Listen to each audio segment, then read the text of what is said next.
नमस्कार मित्रों, स्वागत है आप सभी का आपके अपने YouTube चैनल राज्य HP एजुकेशन में। मैं राज सर आज आपके लिए नई क्लास लेकर हाजिर हुआ हूँ। अपना एक जो टॉपिक चल रहा था राष्ट्रीय आंदोलन में गांधी जी के योगदान के संदर्भ में, उसके संदर्भ में हम बात कर रहे थे सविनय अवज्ञा आंदोलन के बारे में। ठीक है, तो इस सविनय अवज्ञा आंदोलन के अंतर्गत यही आता है, गांधी जी और इरविन के मध्य समझौता होता है और ये आंदोलन स्थगित कर दिया जाता है। ये समाप्ति के दौरान का है, जिसे दिल्ली समझौता भी कहा जाता है, क्योंकि ये दिल्ली में आयोजित हुआ था।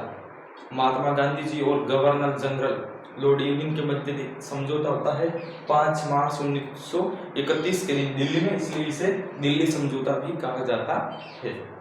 तो इनके बारे में हम आज की क्लास में मुख्य बातों के बारे में चर्चा करेंगे कि क्या था ये गांधी और इरविन समझौता, कौन कौन सी इसकी मुख्य बातें, क्या विशेषता रही है इनकी। ठीक है, तो ये दोस्तों कब आयोजित हुआ था? 5 मार्च 1931 के दिन कहाँ आयोजित हुआ था? दिल्ली में।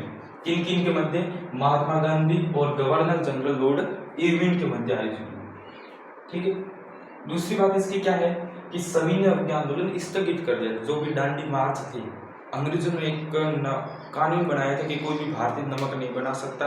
नमक बनाना क्या है, वर्जित कर दिया था। ठीक है, तो उसको लेकर गांधी जी ने साबरमती आश्रम से लेकर दांडी स्थान तक दांडी यात्रा प्रारंभ की थी अपने 78 अनुयायियों के साथ। ठीक है, और नमक कानून का सार्वजनिक रूप से उल्लंघन किया था। तो जो सविनय अवज्ञा आंदोलन चला था उसको इस समझौते के दौरान क्या कर दिया गया? स्थगित कर दिया कि भाई अब सविनय अवज्ञा आंदोलन क्या है, समाप्त कर दिया जाता है। फिर इस सविनय अवज्ञा आंदोलन की दांडी मार्च के राजनीतिक बंदियों को रिहा कर दिया गया। जब भी दांडी मार्च चला था 1930 के दौरान, गांधी जी ने साबरमती आश्रम से लेकर दांडी स्थान तक जो दांडी यात्रा प्रारंभ की थी, उसमें जितने भी बंदियों को यानी कि क्रांतिकारियों को गिरफ्तार कर लिया गया था, उन्हें पुनः क्या कर दिया गया? रिहा कर दिया गया। अगली बात क्या है कि भारतीयों को नमक बनाने का अधिकार पुनः प्रदान कर दिया गया।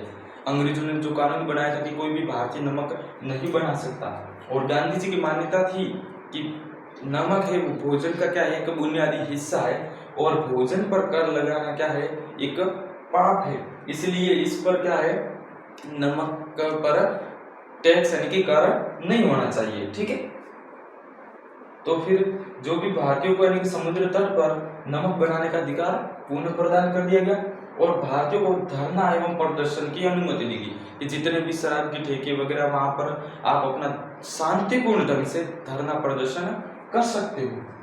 अगली बात क्या है कि आंदोलन के दौरान हुए त्याग पत्र अस्वीकार किए गए। कौन से आंदोलन के अंतर्गत? सविनय अवज्ञा आंदोलन के दौरान जितने भी त्याग पत्र हुए थे उन्हें अस्वीकृत कर दिया गया। ठीक है, और लास्ट बात इसकी देखो क्या है कि आंदोलन में जब्त की गई संपत्ति भी सबको पुनः वापस लौटा देगी। ये थी इस गांधी इरविन समझौते की मुख्य बातें। आप अपने नोटबुक में इसे नोट कर लेना। ये थी मुख्य बातें कि क्या है गांधी और इरविन के मध्य हुए समझौते की मुख्य बातें। ठीक है, तो आज की क्लास में इतने काफी, मिलेंगे अगली क्लास में, तब तक के लिए बाय।